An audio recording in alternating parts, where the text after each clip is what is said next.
Greetings Seekers and welcome back to DungeonFog once again. In this video we are going to be looking at the Path tool.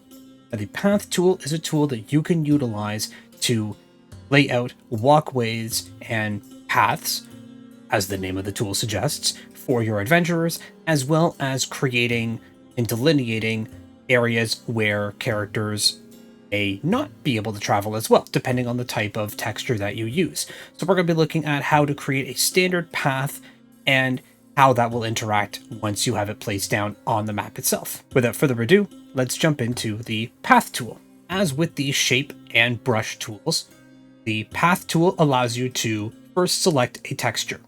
By highlighting the name of the texture over here, brings us the drop-down menu of any appropriate paths that we can select based on outdoor paths. We can look through pretty much any of the texture packs available to us on DungeonFog, and that will allow us to select the texture that we'd like. Let's take a look at using the furrow.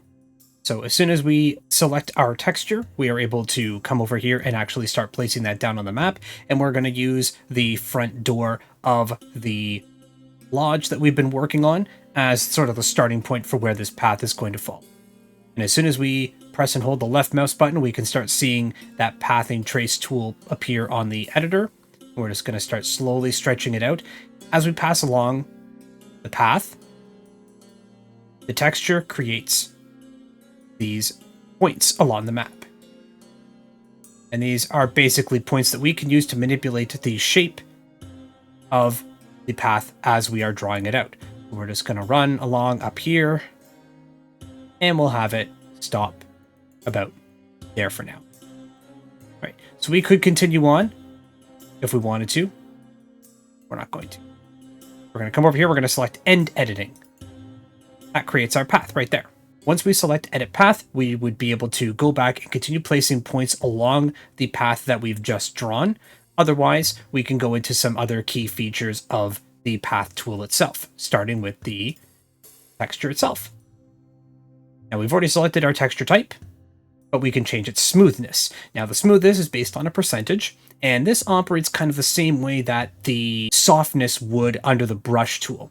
So what it should do is it should effectively make the edges of the path that we've created a little bit softer to allow some more blending into any brush textures that we have on the map itself. So by using this slider, all we're doing is just creating a less defined structure for the path itself. As we increase the smoothness, it becomes more and more blended in the texture itself, as opposed to removing it, making it far more rigid of a texture. Opacity and texture scale work as scaling does in any of the other tools that we've looked at. Opacity obviously will make it more or less obscure as this slider bar is filled up. And then same thing with the texture scale, we can increase the texture size if we want a really big path, or smaller if we want a really little tiny path. We can flip the texture, meaning that there are some textures in DungeonFog that have a single side to them, that has some kind of mountain pass or glacial edge or cliff face to it. We can actually use the flip texture to effectively flip that on its head.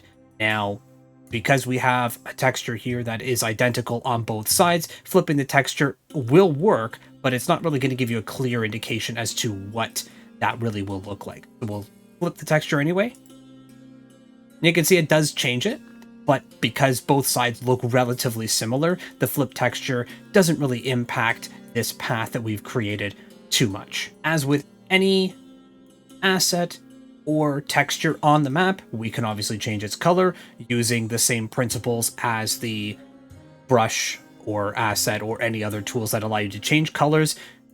Following along those, if you go back to any of my other videos, you'll be able to see exactly how that operates, specifically the brush tool, where I go into a lot more detail about how the colorization feature works within DungeonFog. End caps allow us to place definitive markers at the start and end of any path that we create. So with the start end cap, currently it's set to none, which means the path down here where we've designated our start, where we started drawing our path down on the map, that currently has no endpoint to it. It is an open-ended path.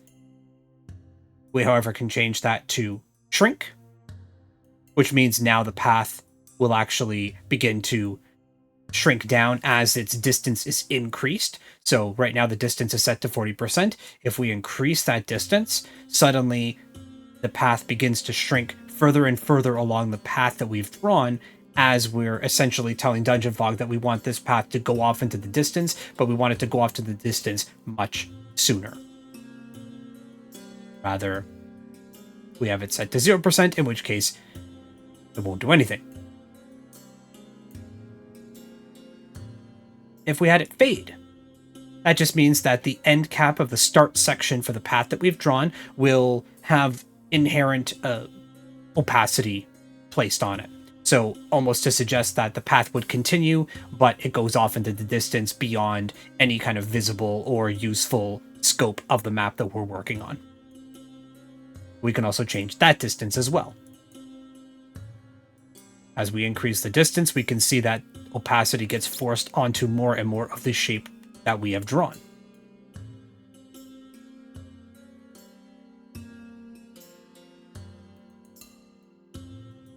We can also select an endpoint from the texture itself. So if we wanted a path to cap itself off at the end, we could simply put that, and now it creates what would look like an endpoint as the tool feature suggests. It's an end cap, so it would suggest to us that at this point in the map, this particular end of the shape is finished. These same principles can be applied to the end cap at the end point of any shape that we have drawn. So if we apply that same texture, now the end cap of the ending of the path that we have drawn is also capped off in a similar manner. And we can see that those textures are highlighted for us under the end cap section. As with any other tool or shape that we have drawn on DungeonFog, if we flip it horizontally or vertically, we are not actually inverting the texture, we are inverting the shape that we've drawn. So, to show you how that works, we flip the horizontal, which takes the physical path that we have drawn and invert it. Same thing with the vertical. Now the reverse path is if we wanted to manipulate it in such a way that our path was going off in a particular direction, we could decide that we want to reverse that path if maybe, say, the path was coming back and we just wanted a quick retrace.